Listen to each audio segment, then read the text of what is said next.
groupe pour La République En Marche, je donne la parole à Christophe Arendt. Messieurs, mesdames, avec 35% des émissions globales de CO2, le secteur des transports est le premier émetteur de dioxyde de carbone en France. Le contrôle de ces émanations tient un rôle clé dans la maîtrise de la pollution atmosphérique et sonore. Le gouvernement a lancé les assises de la mobilité afin d'aboutir d'ici quelques semaines à une loi d'orientation. Si la réduction du nombre de véhicules en circulation semble complexe à corriger, les nouvelles technologies et plus particulièrement le recours à l'intelligence artificielle pourraient constituer une solution. Les techniques numériques innovantes rendent envisageable un changement de paradigme. Créer un écosystème multimodal répondant aux besoins grandissants en mobilité de la population dans un contexte environnemental de plus en plus contraignant. Le modèle initial développé en termes de mobilité reposait sur le clivage entre les agglomérations et la partie extramuros.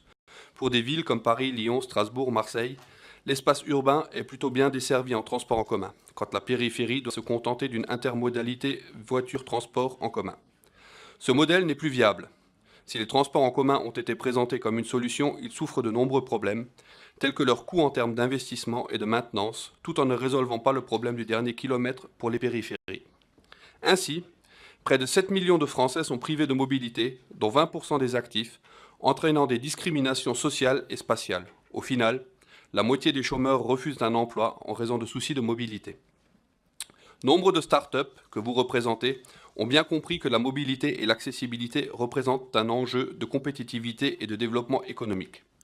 Les nouvelles mobilités bousculent nos habitudes, avec l'arrivée des VTC, les voitures en libre-service, le développement de l'autopartage, de la copropriété de voitures ou encore du covoiturage. Les start-up se servent de nouveaux outils numériques pour rationaliser et optimiser les transports. Elles proposent des solutions complémentaires au transport public classique. Par le recours à l'intelligence artificielle ou à la blockchain, elles apportent une nouvelle vision à l'intermodalité en luttant contre l'autosolisme et en proposant dans le même temps des services innovants décarbonés. Une doctrine ambitieuse en matière de transport passera donc par des innovations audacieuses.